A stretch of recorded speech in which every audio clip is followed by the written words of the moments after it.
mistake. Ang ganda. So ay sabi niya, I rejoice. I rejoice because whatever happens to us is for our good. Mapansin niya, sabi niya, His purging makes me bear more fruit. Ay, ang ganda nun. Base yan sa John 15. So I welcome Pastor Darwin Kalim and family. Thank you, Pastor Darwin, for your cooperation. I welcome also Sir Renato Cruz and family. I welcome also Ma'am Elvira Presto and family. I welcome Dr. Ruby Pearl Gerardo Miliante and Sir June and Ma'am Tess and family. I welcome also Ma'am Charito Arojado family and Ma'am Lailani De Leon Tagala from East Alcala. Thank you so much. Nandyan si Ronaldine Marie at saka si May Bautista Malano. Salamat, nandyan na kayo ha. And pamangkin si Itos Ulayan. Salamat, nandyan ka na Ma'am Itos. At nandyan siyempre si Ma'am Nelly Balag. Salamat, sabi niya, having a pastor who keeps on sharing the word of God. Tama yon. Kaya punta ka sa kasal ni pamangkin mo, si Pastor Joshua Pagad. At talagang obedient si Ma'am Nelly. Nagpalit na ng baro niya. Hindi na Nelly Robredo. Yung pangalan. Okay. Thank you, Mama. Talagang obedient ka, sister. Ma'am Rosalina Alpay, mga da. Salamat po, nandyan kayo. At yung pinsan din namin sa Baguio City, si Ma'am Remedios Balunos Pawig, ever watching. At yung aking kapatid na supporter, si Ma'am Demi Manuel, Legacy Manuel. At si Sir Mario Legaspi de Ocampo, palagi yan Morning, evening, maraming salamat Sir Oo, pagpalain kayo ng Diyos. At siyempre, nandyan si Ma'am Ruth Darisan, together with Sir Ray and the whole family. At welcome. Congrats pala kasi 3 ng apo mo kay Sir Romnick at si Hanalay. Nandyan si Van Halen Laporga. Tingnan nyo nga naman mga to Mga taong talagang tuloy-tuloy. Alam mo si Van Halen na maliit pa lang dito sa church nun. Sanggol. Maya-maya lumakad-lakad na. Ngayon, binata na. Ganon ang pagpalaki sa mga bata. Ayon sa Psalm 78. Diba, Ma'am Estela Damata?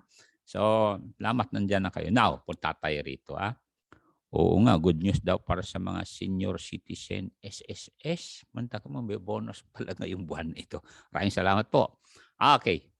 Nandyan si Manang Emilita Kalisaan Bundang. Long time friend ito from Anda, Pangasinan, living in the coldest part of the Philippines. Okay, punta na tayo rito mga kapatid. We'll talk about the heart of Gideon. Tingnan niyo itong 7:7 ng Judges. Pasahin natin. Okay. Diyan na kayo. Salamat naman na sinusubaybayan yung programang ito. Okay. Ready, read. And the Lord said unto Gideon, by the 300 men that lapped, will I save you and deliver the Midianites into thine hand, and let all the other people go every man unto his place. Mapansin nyo? Sabi niya, by the 300 men that lapped, will I save you.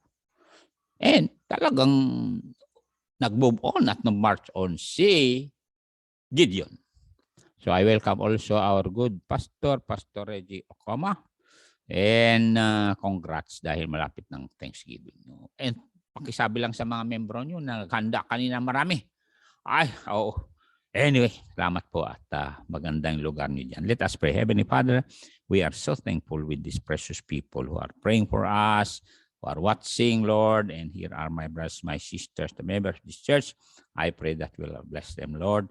May you give long life to us senior citizen like Sister Smera, Sister Ruth and Brother Ray, Brother June, Sister Tess. Also with Brother Renato Cruz and Ma'am Ligaya. Also, Lord, for others, Lord, I pray that you'll just make our lives so long and strength, good life and good health with my sister also Demi and Sir Loreto, and also for Sister Katyan, also for Ma'am Pechua, help her, Lord, and all the senior citizens. Thank you for their support. Bless them and all the members. Bless my brothers, my sisters now, Lord. We remember them. Even Nanay Anayage, help her to reach the rapture. Bless us now, keep us safe, and thank you for those people who had helped us in the ministry. Bless them mightily according to your word. To God I give the praise, the glory, and honor. And please just put a barrier so that the virus Omicron will not invade us. In Jesus' name, amen. Oh, congratulations, Ma'am Dinalyn Rombawa Balunos sa support nyo. Ha? Thank you very much. Alam nyo, ang kapatid, we will never continue without these people. Oh, nilagay pa ni Pastor. Pastor Reggie, ito yung paggawa namin ng pinto niya. Exit lang naman, maliit lang naman yun. Okay. Kasi may entrance, may exit, kaya exit yun sa malapit sa likod. Okay, so ginawa natin sapagkat we love people. We love people in West Alcala. Oo. Totoo yan, Pastora. Kaya buksan mo na yan sa linggo, ha? Para naman meron kang daanan. At least magkasya ka doon, Pastor Reggie. Pasalamat ako sa mga mothers at mga sisters nagluto sa West Alcala kanina. At pinabaunan kami ng mga gulay. Kasama Sister Elsie, nagpadala pa nga ng gulay din, no? Sabi Pastor Darwin na, nandiyan pala Sister Elsie, okay? Okay, nandyan si J.Ann Bukala Presto. Salamat po, naka-West Alcala din to Oo, nandyan si Ma'am Iris Dayan Joyce Villanueva Maduma, member ng virtual yan. Nga pala si Doc Ruby Pearl, director natin yan sa virtual. Ang ganda, tignan, pakinggan niyo ang kasama. Meron silang ipapalabas dito na yung kanilang setting ay sa Mount Tamban, West Alcala, overlooking Cagayan River. Meron din sa pangalan dito Marukuro, Enrile, overlooking Cagayan River din. And then meron din sa Piat, Philippines, overlooking Lola. Okay, thank you. Nandyan thank you Pastor Lopez for praying. Ayun, si Ma'am Jian Bukala Presto sabi niyo, thanks po always. We will. Kung sanang wala tayong malaking project sa Rizal, magagawa pa tayo ng mga bintana yan. Kaya lang, kayo lang gagawa ng bintana na yun di ba? O kaya Pastor Tom nga, di Pastor Tom? Kayo gagawa ng pintuan na ninyo, ha? Pastor Paulino mapalad, ginawa namin ng kwarto niya kasi umuwi pa sa Sulana gabi. Ma'am Tess, si Sumera, we always pray for you. Ma'am Tess, dahil tinuruan mong anak mo to honor the Lord. Keep on, sister. Okay. Punta na tayo sa thankful heart. Pastor, saan mo makita ang thankful heart doon sa kay Gideon? Ganito yon. Remember, sa chapter 7, verse 1, sabi ng Diyos, mag-ipon ka maraming sundalo. Sabi ni Gideon, sandali. Kuha ng trumpet, nag-trumpet. Naka-ipon ng 32,000. Sabi ng Diyos sa kanya, Gideon, sandali. Marami masyado ang congregation mo. Ayaw ko na mataas mga yan na sila ang nanalo dahil sa kanilang lakas. I-announce mo. Lahat ng duwag, sabi mo, uwi. Abay, alam kung ilan uwi? 22,000. Naiwan 10,000. Pasalamat pa rin si Gideon. Wala siyang reklamo. Mapansin nyo? Kaya nga, talagang ang ganda ng thankful heart.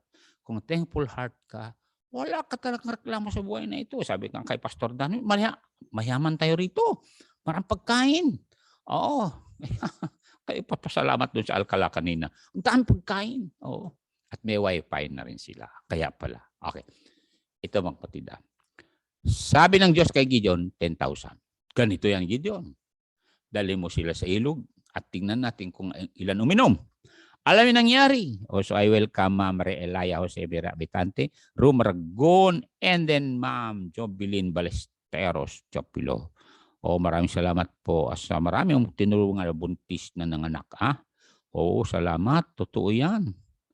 Yes. Tignan mo yan si Bukel Pagulayan family. Nandiyan. Malapit na. Malapit ng Thanksgiving nyo, ha? Mga member, pakinggan nyo. Kayo na may mga sasakyan, kayo na punta, ha? Kasi simantado na raw. Ngayon, sabi ng Diyos, putak sa ilog, Gideon, dali mo yung 10,000. At kung sino, pag ganito, sino ang kukuha ng tubig sa ilog na kanyang hakutin sa kanyang kamay? at ilalagay sa bunganga. Bilangin mo. Naku, sabi ni Gideon, dapat marami. Hindi naman sinabi yun, invento ko lang yun. Ano po? Para kami mga pastor, gusto din namin maraming congregation namin, maraming supporter. Kaya sigurado ganoon din si Gideon. Alam niyo mga kapatid, binilang ni Gideon, 295, 296, 297, 298, 299, 300. Tumingi pa si Gideon ganyan. Wala na. Ika-301 siya. Alam sabi ng Diyos kanya, sa 300 na yan, Gideon, ililigtas ko. Ililigtas kita at buong Israel. Pasalamat si Gideon. Kaya nandito tayo sa thankful heart. Kaya nga, sabi ng Bible, in everything, give thanks. Pakinggan, basahin nga natin. Baka nakalimutan ni Sister Rihanna. Read. 1 Thessalonians 5:18. Kaya pasalamat kay Pastor Darwin. Text ko sa kayo, Pastor Darwin. Pasalamat ko, nandyan kayo eh. Oo. Totoo yan. Totoo, kapatid. Katulad ng pulis din yan. Kung maraming nakatalaga na pulis, di ba, ang krimen, may deterrent. Ganon din kung maraming churches at mission at pastor nagpipreach, may deterrent yan, manghina yung mga demonyo. Bakit? Hindi naman dadaming demonyo, stationary lang bilang mga yan. 5:18. Basahin natin. I-memorize nyo yan para hindi na kayo nakasimangot. Meron kong nakikitang nakasimangot dito. Ang ganda-ganda mo pa naman, nakasimangot ka. Oy, nakangiti na. Ready, read. In everything, Sige nga, give thanks. Why? For this is the will of God in Christ Jesus concerning, sabi mo, me. Concerning you, concerning me. Ganun yan. Kaya nga nandirito tayo for a purpose. Naalala si Gideon yung lesson natin. Sabi niya, I'm poor, pero mang kasama sa harapan ng Diyos. You are not poor. You are not poor. Ay pakinggan natin to, sabi ng Diyos, 8:9 ng 2 Corinthians. Paano ka maging poor? Mismo ang Diyos nagsabi na naging poor ang Diyos para lamang yayaman ka. Di ba alam yan? O nag-disguise siya para abutin ka? Ay, sabi ko sa inyo, ganyan pagmamahal ng Diyos sa atin. Kaya tayo mga Kristiyano. Ayan. Sabi ni Pastor Reggie, sacrifice. Hindi naman sacrifice yun, Pastor Reggie. Galing din sa mga membro yung perang yun. Dumaan lang sa dakulap ko. Ano pa yung dakulap? Palad ko pala. Channel blessing, sabi nga ni Engineer Pawing, conduit lang tayo. Katulad ng nakikita nyo rito, alam mo yung rocks na yan, it's just a conduit, you see? Ganun lang tayo. Okay, basahin natin. Ready? Yan na kayo. For you know, yun ang kagandahan. One of the secret of joy is you know. Totoo yan. Katulad ni Faith, she knows how to drive, kaya enjoy niya. Kaya nakatulog ako sa likod ng sakyan kanina. Bakit? She knows how to drive and I have faith in her professionalism. For you know the grace of our Lord Jesus Christ, that though He was rich, kaya kayo na hindi niwala na Diyos si Kristo nagkatawang tao, though He was rich, papansin nyo, before He became man, He was God. And now, Bible said, He's the same yesterday, today, and forever. Yet for your sakes, sabi mo nga, for my sake, turo mo dibdib mo. O kaya ikaw ituro. For my sake, He became poor that we through His poverty might be rich. Narinig niyo yan. Kaya wala nang reklamo. Dapat every time, Thanksgiving, pasalamat. Okay. Alam mo, may awit dito, Pasayan ko lang sa inyo. Dala pala ni General Alex Sagidon ito nung nag-preach sa California. Sinabi ko nga sa inyo na sabi ka daw mga Baptist daw doon kayo na lang maging pastor. Sabi niya hindi pwede kasi balik pa ako kay Pastor Ligasi. Sabi daw niya, totoo yan. Kaya dala niya itong ang kapal na songbook niyo, more than 800 pages. At sabi niya, pakinggan niya, I thank the Lord, sabi niya. I thank the Lord for you, my friend, and all that we shared. My life is so much richer now. His love has placed you here. There. The face and hands of Christ Himself seem human now and true. I've grown to know and love Him more. I've seen Him, friend, in you. I pray that Christ will grow in me and let my life express the depths of love He feels for you in patient tenderness. Our Lord will draw our hearts to Him till love lights every face. Then all our lives will join to sing the beauty of His grace. Mga kasama, sabayan nyo ng awit yung buhay nyo. You know why? Ang ganda talagang umawit. Gusto ko itong give thanks. Narinig ba niyo yung give thanks? Ha? Sabi niya, give thanks with a grateful heart. Give thanks to the Holy One. Give thanks because He's given Jesus Christ, His Son, to die on the cross. Kaya nga, may ibig sabihin ng Christmas. Christmas means God o Christ sent to save us. And sabi niya rito, and now let the weak say, I am strong. Bakit? I can do all things through Christ who strengthens me. Let the poor say, I'm rich. Bakit? May mansion ka. Ako nga lang, sinabihan ako ng SSS, meron daw akong bonus. Sabi ko, mayaman na tayo. Aba yung bonus. Mantakin mo yun. Hindi ko sukat tagalain. Hindi naman ako nagtrabaho para. Anyway, tignan yung mga patid. Bait ng Diyos. Because of what the Lord has done for us. Ano ba ginawa ng Diyos para sa atin? Binayaran ang ating kasalanan. Inako ang kasalanan natin. Kaya may tinatawag na. O yun. May tinatawag na sacrificial lamb offering. Ang kasama, wala tayong masabi. Because of what the Lord has done for us, and now, let the weak say I'm strong, let the poor say I'm rich, because of what the Lord has done for us, give thanks. Malinaw ho yan sa Galatians chapter 4 na we are now joint heirs with Christ. Ay, mantakin mo, kapatid. When we come back here on earth during the millennium, maybe 10 years from now. Bakit? Ang kapatid, hindi ba naririnig pangyayari sa Ukraine, ha? Tignan mo ang China, hindi natakot kay Biden, ha? Mga kasama matindi. At nagsimula ng Operation Eagle sa Iran. Narinig na ba ninyo tinamaan ng Israel ang Natanz nuclear plant ng bomba? Nagugulat lang ang Iran, saan galing mga yun? Yung pala gumamit na F-35 stealth bomber. Kaya, yan na. Di ba, ma'am, di mata? Yes. Ganon yun, Pastor Kalim. Kailan pa tayo magmahal? Di ba, dapat ngayon na. Kaya walang panahon na hindi natin pakita pagmamahal natin. Bakit? Kailan pa, kapatid? You shall know them by their fruit. Di ba? Ganon po yan. So, sa totoo, sabi ko nga, Panginoon, nawala sa akin? Wala, kasi dumaan lang sa kamay ko. Pagkatapos, lakas ko galing sa Diyos. Lakas mo, mata mo galing sa Diyos. Yun ang sabi ng Bible, di ba? Sabi nga ng Diyos kay Moses, gumawa ng dila mo, bunganga mo. Di ba ako? Buksan mo yan. Buksan mo rin kamay mo.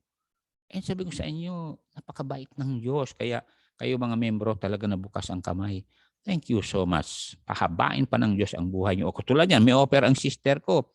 Bagong retired sa DepEd Central Office. Sabi niya, dalhin niya daw kami sa Israel, kami ni Faith. Iba talaga marang pera.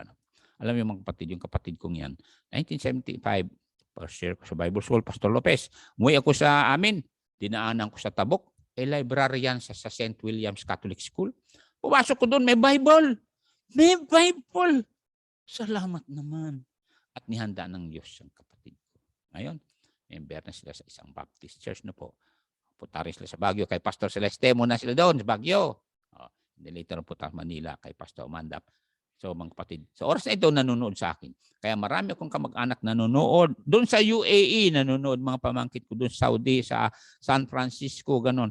Kaya tamang sabi na Acts 16:31 na pag nagpakatapat tayo at maging ilaw tayo sa mga loved ones natin, they will be saved also and put their trust in Christ. Ganon yan. Bakit? Ikaw ay sabi ng Bible, God has caused men to ride over your head. You went through fire and through water, but thou broughtest us out into a wealthy place. Totoo yan. When God will permit you to be purged. Sabi awit kanina, di ba? Rejoice in the Lord. Talaga naman sabi ni John 15 yan. Kaya kayo na dumadaan sa purging. Di ba huwag kayo magreklamo kundi sabihin, thank you Lord for purging me so that I can bear much fruit. 15:1, tingnan natin. Man dyan si Raisa Capaño, taga West Alcala din to, kasama ng, kaya lang wala kayo kanina. Bakit sa wala kayo kanina? Nandun kami. John 15:1, the Bible said, sabi niya, I am the true vine and my Father is the husbandman. Every branch in me that beareth not fruit, he take it away. And ito na. And every branch that bear fruit, he purgeth it, that it may bring forth more fruit. Kaya yung dumaan sa buhay ko, sabi ko, Lord, salamat po. Grace of God. Ano yung grace of God? Sa oras na ito, nakikita niyo ako dahil sa biyaya tawa ng Diyos. Totoo yan kasama. Lahat naman yan, grace of God. Ibig sabihin ng grace of God, unmerited favor. Hindi natin hiningi, dumating. Dahil, mabait ang Diyos. Kita-kita tayo ngayon. Nakikita ko palang pangalan niyo rito. Ako lang nakikita niyo, di ba? Ngumiti si Pastor Darwin. Ito mga patid. Grace of God kasi nagpre-pray kayo. Tulad ng Pastor Lopez, talaga pa-pray palagi yan sa akin. Naway magkita tayo sa missions conference, Pastor Lopez. Kasi mag-airplane kami ni Faith. Kung hindi pa mag-rapture. Pero sabi ni, alam mo yung announcer sa Wiyon sa India. We welcome Attorney Remy Kalidapawig. Salamat po. Ano sabi niya? 2022 will greet us with a third world war with Russia and China. Ni-predict pa niya. Namantalang sa Bible. Kaya nga sabi ng Bible, 1/3 the population of the whole world will wipe out in just one day. At least wala na tayo rito, kapatid. Kaya nga nandito ako. Kayo mga hindi pa saved sa television, through the favor of Mr. and Mrs. Senense and Manager Rodel and the staff who is always busy through the leadership of Sir Chabi, Nicole, Joe, and Ma'am Sarah. Napapanood niyo ako. Totoo yan. And the only way you will escape the tribulation period ay magsisi kayo. Tawagan niyo si Jesus. Sabi niyo, Lord Jesus, tawarin mo po ako. Bukas ang aking puso. Lord, come in. Take your throne in my heart. I'm tired of being frustrated. I am tired of being empty.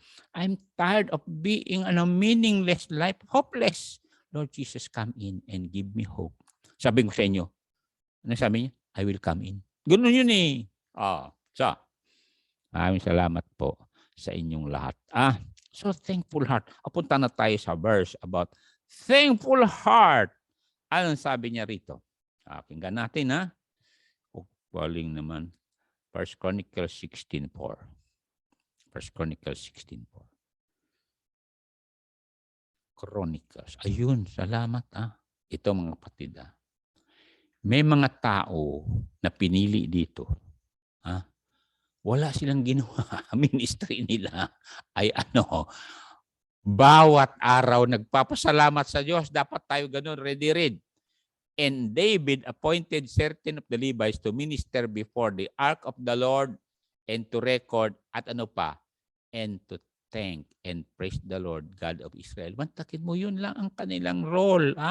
Just to thank God and praise God and to record everything that comes into the temple. Tulad yan, pagka limbawa sa temple, magsiratingan yung mga worshipers, lahat ng dalilang tithes and offering ire-record yan ng mga Levites. Tapos alam nila kung saan papuntang Apusing, papuntang Anapatan, papuntang Beersheba pala, papuntang Nakanakan, ganon, papuntang San Jose, papuntang Batangas, papuntang saan ba yung gataran na yan, dulong-dulo na yun, Puro Point pala. You see, there are pastors. Kaya nga sabi kay Pastor Darwin, pasalamat ko nandyan kayo. Kasi ganito yan. Baga dito sa PRO2, Police Command, hindi pwede na yan lang ang existing. Dapat may mga police station doon, may mga police station doon, may mga maneuver doon para hindi ma-atake yung main command. Kaya maraming salamat po kay Kuls Idel. Aba, kamusta biyag no kiyan wawagi ta. O may napiya tatan kayo kiyan hani. Okay. So thankful. Mantakin mo may mga tao na sabi ni King David, wala kayong gagawin. Babayaran ko pa kayo, sabi ni King David, kasi Levites mga ito. Oh, kaya kahit hindi tayo binabayaran, wala naman bayad yung mag-pray at pagpasalamat, di ba? O, di ba? O, maganda. Huminga ka lang ng maganda. Salamat ka. Kaya panay pasalamat kami sa mga nagluto sa pusing kanina, bantakin mo. Dito, wala akong nakikitang pakak. Meron pala doon. Oh. Eh, gabi, salamat naman. Ang sarap naman pagluto ng taga-West Apusing ng West Alcala pala. Ng gabi. Kahit gabi-gabi, pwede ako kain ng gabi. You know why? Eh, siyempre, lumaki ako dito. Maraming gabi. Alam, hindi nyo ba alam? Dito sa baba nito, tabi niyan, ang daming gabi dito. Aagos yan dyan. Ang daming gabi. Oh. At mag-ingat lang kung kukuha kang gabi kasi maraming linta. Pero huwag kayong matakot sa linta. Ang gagawin sa linta, kukunin nyo at igaganyan nyo, uga-ugain nyo, matutulog yung linta. Ganon ang buhay, kapatid. Huwag kang matakot. Kasi kung ka, walang mangyari sa'yo.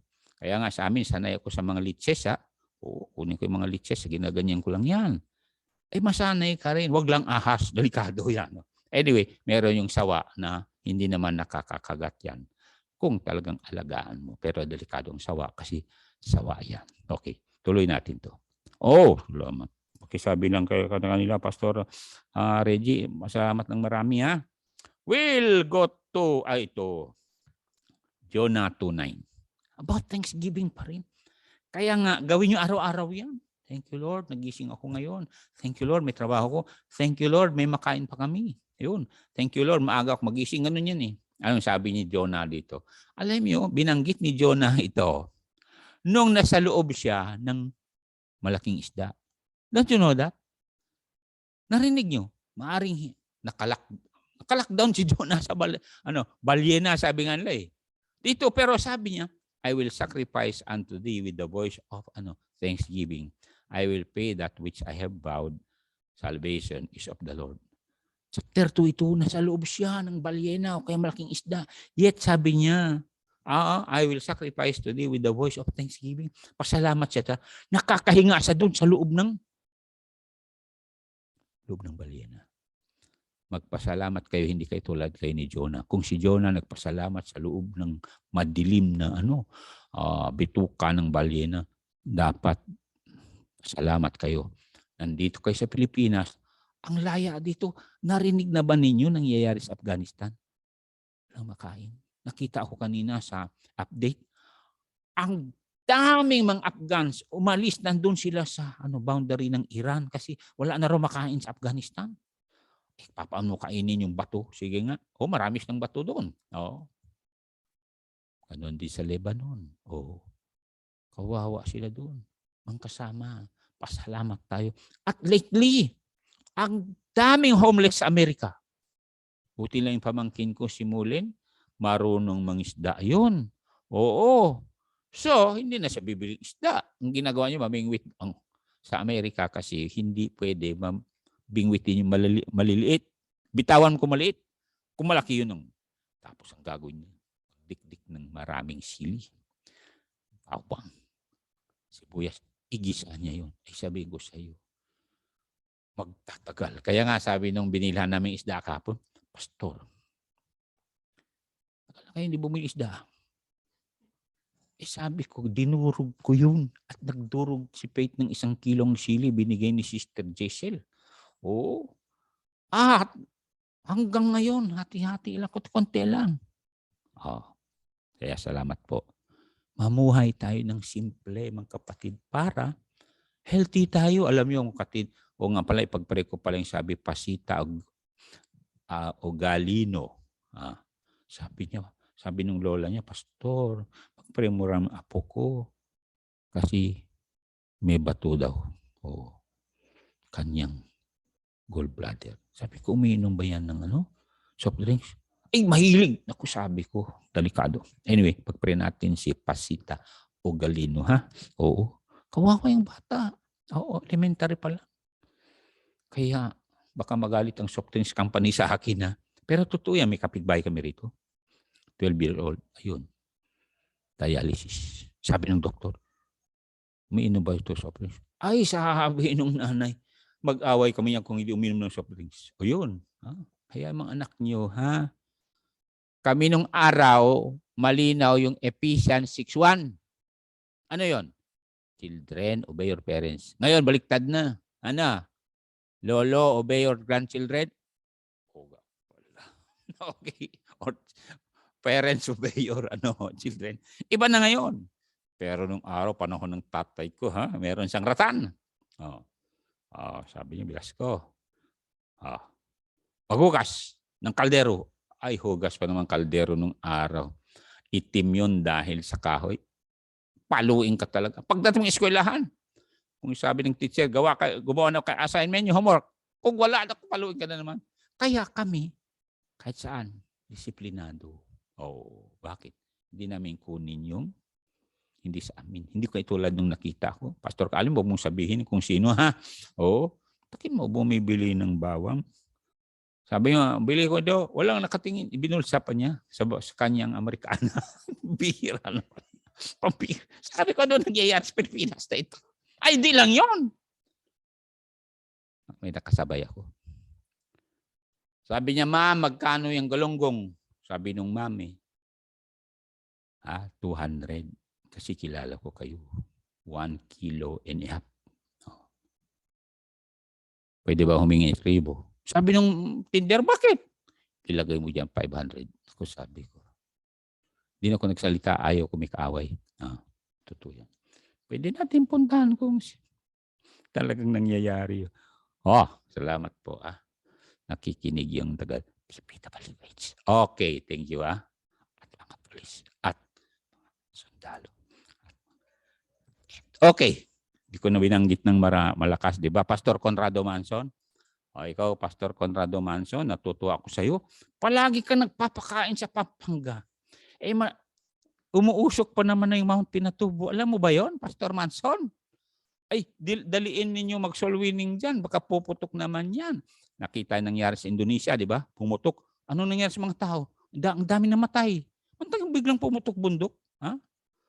Kasi nga sa tribulation period, lahat ng bundok magsiputukan. Kung gaano nung tiempo ni Noah, nagsiputukan yung mga bundok para yung tubig lalabas, para madaling mabaha. Ganon din sa tribulation period. Okay. Thankful heart. Punta pa rin tayo this thankful heart. Second, ito. 1 Thessalonians 2:13. Salamat talaga ako na okay tayong buhay natin dito. Kayo na supporters dito, pasalamat talaga ako sa inyo.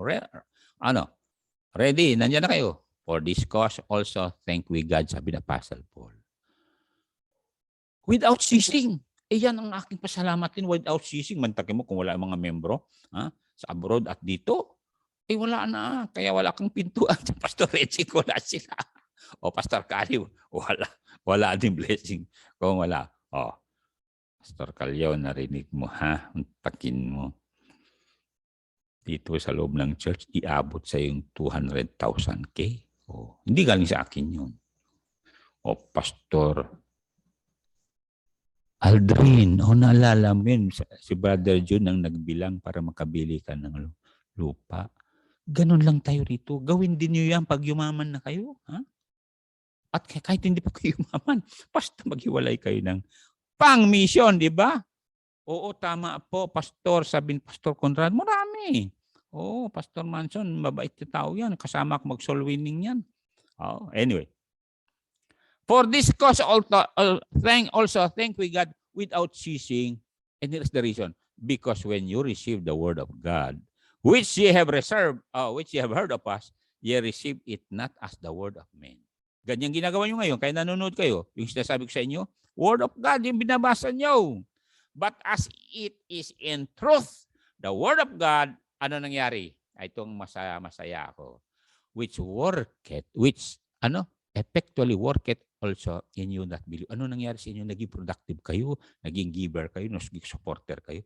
Kaya tuwa ako kung halimbawa maging independent ng church nyo o mission nyo. Tapos ma-organize at nakita ko na marami na kayong givers. Sabi ko, salamat naman. May partner naman tayo na mag-support sa iba naman. Ganun tayo rito eh. Yung bang naalala niyo 3 stages of progress, di ba? Dependent, independent, and interdependent. Dependent, nag-aaral ka kahit tinutulungan ka ng magulang mo. Katapos nag-aral ka, sister, brother. Naging independent ka pero ikaw lang pinapakain mo. Later on, siyempre gumanda ang iyong pagkasahod. Interdependent is ikaw na nagbabayad ng kuryente ng magulang mo, ikaw na nagbabayad ng diaper ng lola mo, ikaw apo mo pala, ading mo, ano po, ganun yan, okay? Ikaw na ay naging kasangga sa Tagalog. Nagtutulungan. O katulad ngayon, si Pastor Dulin, kung nanonood ka, di ba, tinutulungan ka, Pastor Culyado, tinutulungan ka namin. O Pastor Reggie, di ba, tinutulungan ka Pastor Lopez, tinutulungan ka rin namin, di ba? O, tinutulungan ni Pastor Darwin. O, yan ang interdependent na kami. Pag nangyari naman yun sa iyo, Pastor Reggie, kasi marami kang membro na dyan, maging interdependent na tutulong ka na rin sa mga umaahon na pastor. Malaking building mo eh. Oo. At meron ka ng exit door. Okay. O, Pastor Gaba ay imbag arabi iken ka. Bay, nandyan si Luz Biminda de Guzman from Aglipay, Quirino. Tignan naman yan. Sister, salamat. Mag-pray tayo para hindi makarating yung Omicron dyan sa inyo, ha? Oo. Sabi ni Mardeline, pagulay ang bukil, dapat hindi darating yan kasi magkatay kami ng Anong katayin nyo? Mga manok. Oo. Ay, salamat naman. Kayo dyan nanonood, mga membro natin na doon po. I hope makapunta kayo para naman makita nyo kung saan pupunta yung pera nyo. Na dumadaan lang sa palad ko o lakulap ko. Okay. Thankful pa rin. Okay, punta tayo rito. Sa thankful heart. Tingnan mo nga naman to. Sabi niya sa 2 Chronicles 5:13. Okay, punta tayo dyan, ha? Okay, nandiyan na kayo. Salamat naman. 2 Chronicles 5:13. Yan. Okay, ready? Nandiyan na kayo. Came to pass, as the trumpeters and singers were as one to make one sound to be heard in praising and thanking the Lord. Tingnan niyo yan, ha? And when they lifted up their voice with the trumpets and cymbals and instruments of tuloy yan. Music. And praise the Lord, saying, for God is good, or He is good, for His mercy endureth forever, forever. That then the house was filled with a cloud, even the house of the Lord. Alam mo mga kasama, the word filled. When we thank the Lord, our hearts will be filled with joy. Kasi, count your blessing, di ba? Thank you, Lord, for my eyes, my lips, my beautiful face. Di pala, handsome face kasi lalaki ako. May white hair, gano'n, na nauubos na para tipid sa shampoo, gano'n.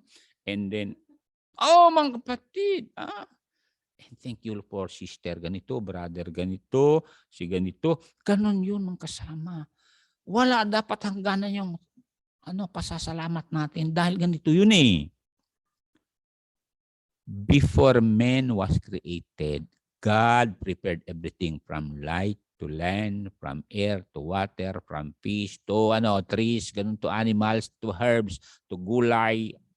And then on the 6th day, doon na lamang ginawa ang tao at sinabi ng Diyos sa tao, have dominion over this. Sa'yo lang lahat. Pero, isa lang ang huwag mong galawin. Nakita mo yun? Tree of knowledge of good and evil. Wag. Ito mga kapatid, huwag niyong kalimutan. Nasabi ng document, ito ay archaeological document. Doon sa Garden of Eden pala, may 10 klaseng kahoy. Nakuha ko lang yan kay Dr. Hiles kasi nag-research sila. May 10 klaseng kahoy. Yung isa, huwag galawin. Narinig niyo yung relationship. Ikasampu sa Diyos yun eh. Pakinggan ninyo ha. Pakinggan niyo to. Leviticus 27:30. Huwag niyo galawin. Dahil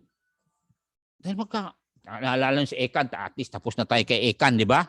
O, anong sabi niya? And all the tithe of the land. Huwag galawin. Whether of the seed of the land or of the fruit of the tree is the Lord's. It is holy unto the Lord. Huwag nating galawin. Naintindihan ni Jacob yan dito sa 28:20 hanggang 22. Genesis, tingnan nyo. Kaya, nung nalaman ko yun sa Olongapo City, ako, Pastor Lopez, magkano lang sweldo ko doon? 30 pesos a month lang sa restaurant. Ay, hinihiwalay ko yung 3 pesos ba? Sabi ko, sabi ng Diyos eh. O, tingnan niya. Genesis 28:22-21. 28, ang sabi niya rito. Genesis means beginning ha. In the beginning pa lang, kahit sa Genesis 14 eh, nandun niya. O, sabi niya, and this is stone. Umpisa natin sa 20 para maganda. And Jacob vowed a vow. Vow ito eh. Kasi partner mo ng Diyos. Lakas mo, talino mo, hanap buhay mo ha. Pag-ingat sa inong Diyos. Ay talagang sa Diyos lahat yan. And Jacob vowed a vow saying, if God be with me, tama nga naman. God is always with us. And will keep me in this way. Protection yan. And will give me bread to eat and raiment to put on. Ibig sabihin talagang enough. So that I come again to my father's house in peace. Mapayapa. Mapayapa. Bakit? May sweldo ka eh. Magandang gobyerno sa Pilipinas eh. Then shall the Lord be my God, and this stone which I have set for a pillar shall be God's house. There may be meat in mine house. Naalala niyan? Na Paul, that thou shalt give me. Narinig. I will surely give the tenth unto thee. Ganun yan. Lahat ng ibigay ng Diyos. Paano ibigay ko wala? Katulad sa amin. Limbawa, may 1,000 na bundles of palay. O di ibalik ng farmer yung 100. At sabi ng Bible, hindi mag-collapse yung bundok. Ay totoo yan mga kasama. Kaya marami nagko-collapse na bundok at flash flood at saka landslide dahil yung mga farmers nakalimot. Totoo yan. Ayun nga, nanonood si Ma'am Pawig. Mantakin mo yung kanilang malaking lote sa Bantay Sulano. Kinupkup. Ay, sabi ko sa inyo. Hindi naman makatarungan yan. O nga manonood si Sir Rene Cruz. Naalala ko yung kwento mo sa akin, Sir Rene. Mabuti, mabait kayo. Mantakin mo. Dati-dati nagbibigay daw ng ilang kaban every ani. Ngayon wala na. Alam mo, may mga tao talagang covetous. Tama ang sabi ng 2 Timothy in the last days. It's dangerous because people are greedy, covetous, not satisfied, fierce. Kung sino pa ang may utang, sila pag nagagalit. Sabi ko, Panginoon Diyos, deliver us from evil. Ganun na lang. Kasi kung patulan mo mga yon, delikado kasi sa Old Testament, naalala sa Old Testament, sa Proverbs, pag ikaw may utang, ikaw nang mamakaawa, lumuluhod ka, pwede bang bigyan mo ako ng ilang araw pa? Ngayon, di na. Yung maningil, lumuluhod, sabi, magbayad ka naman mo. Nagagalit pa. Alam mo naman, pandemic, yung sasabihin sa'yo. Yes, sabi ni Sister Pawig, God is so good all the time talaga. Buhay pa tayo. Yung nga sabi ko kay Pastor Darwin, Pastor Reggie, Pastor Gilbert. Pastor Gilbert, maraming salamat pala ha. Wala akong masabi kay Pastor Gilbert. Kahit may trabaho yan, kung tawagin ko, punta ako. Tulad, inuutusan ko naman punta kay Pastor Baneg. Punta ka doon, kapatid. Kasi wala kami masahan. Yun ang kagandahan dito, mga kapatid. Everyone has a role. And I just thank the Lord for these precious soldiers of the cross. Ano po? So, last verse na kasi sabi ng RBC, tama na yung pastor. 2 Corinthians 9:12. Ano po? Okay. Maraming salamat RBC ha. Pinapalabas yung mga lesson. Para sa atin lahat naman to eh. Walang religious affiliation pinag-usapan natin. Basta may relationship ka sa Diyos through Jesus Christ, our Lord. Di ba? Okay. 2 Corinthians. Tignan mo nga na panto. Sabi na Apostle Paul sa mga taga-Corinth, for the administration of this service, not only supply it the want of the saints, sabi niya. Yung mga binibigay niyo, sabi niya. But is abundant also by many. Thanksgiving unto God. Ay alam niyo mga kapatid, meron tinatang eternal echo ito. Anong ibig sabihin ng echo? Pagdating natin daw sa heaven, sabi niya rito, ay magulat ka lamang na may magpasalamat sa atin dahil sa ating sakripisyo o sa ating pagmamahal na nagbigay tayo para ma-reach yung iba. At para yung iba, walang alibay na hindi magsamba dahil meron silang silungan. Ganun yan. Oh. Siyempre, katulad sa Pilipinas, nung araw nga dito, paano kung magsimba dyan eh? Karahe lang yan. Sabi niya, kay Mr. Tabo nung araw. Nung building na, nahiya na kami kasi mayayaman na mga membro. Yung iba lang, from tricycle to jeep, na mayaman na. From jeep to SUV, mas lalo nahiya sila. Samantala, basta meron na kayong building dyan, Pastor, nandiyan kami. Ay, totoo yan. Dapat nung bago pa lang, nandun pa lang sa garahe, pumasok na sila. Para katulad nila General Taginod na kahit ganito na building na malaki, pasok pa rin. O katulad ng sila Torne, di ba? O sila Doc, pumapasok na dito. Pero alam niyo mga kapatid, wag muna dahil darating Omicron. Okay. So, sabi na Apostle Paul, maraming mararating yung ating pagsiservisyo. Maraming magpasalamat sa atin. Kahit ngayon, di ba? O kayo yung taga-membro. Kaya nga, sabi, taga rito na membro, ha? Alam niyo, pagpunta natin sa mga mission na may building, ay sigurado walang hanggan ng pasalamat sa inyo yan. Kasi kayo naman hindi naman ako eh. Ako ay conduit lang, channel lang. Ganun yan. At maraming salamat kay mga membro sa tiwala niyo sa akin na magmula nung 37 years ago hanggang ngayon ay may tiwala kayo sa akin. Number one, tiwala ng Diyos. Bakit? Kinakailangan I present my body a living sacrifice, holy unto God. It is my reasonable service. Ganun po yan. Kaya huwag natin dumihan ang buhay natin. Dahil yun ang memory verse namin ni Pastor Lopez. Di ba, Pastor? Purge yourself from all immoral activities or illegal activities, corrupt practices, sanctified, and meet for the master's use. Ano sabi niya? Ready for the very good work. The good thing that we can do to the world now is katulad ni Noah. He preached about righteousness. The only right thing you will do, sabi ni Noah, magsisi na kayo sa kasalanan nyo. And then, tulungan nyo ako, gagawin ng arka. Alam mo mga kapatid, sigurado konting araw lang, sa konting panahon lang, sigurado. Na nagawa yung arka kung tumulong sila. Ayun naman pasasalamat ko sa mga membro. Kaya sandali lang tayo gumawa ng mga chapel. Bakit? Tumutulong kayo eh. Kaya kung binanggit ko, meron project doon. Kahit pa paano mag-pitch in kayo kahit 2 simento, di ba? Ma'am Miriam, sabi ko na nga ba? Oo, salamat at nandyan kayo ha. Okay, mag-pray na ako. Panginoon Diyos, salamat po sa mga nandirito ngayon. I bless them all, Lord. I may not mention all their name, but keep us all safe from these viruses, especially this Omicron, engulfing the whole world. Yet, according to Psalms 121, you will preserve our going out and our coming in, especially our children, our grandchildren, and all, Lord, our relatives, and even the whole Philippines. So guide our leaders again as they again wait for this threatening pandemic. Yet, Lord, we plead that you will just protect all of us. I give all the praise, the glory, and the honor to thee now, Father. Bless these pastors. Will continue to fight on until Jesus Christ will come. In Jesus' name, amen. Thank you.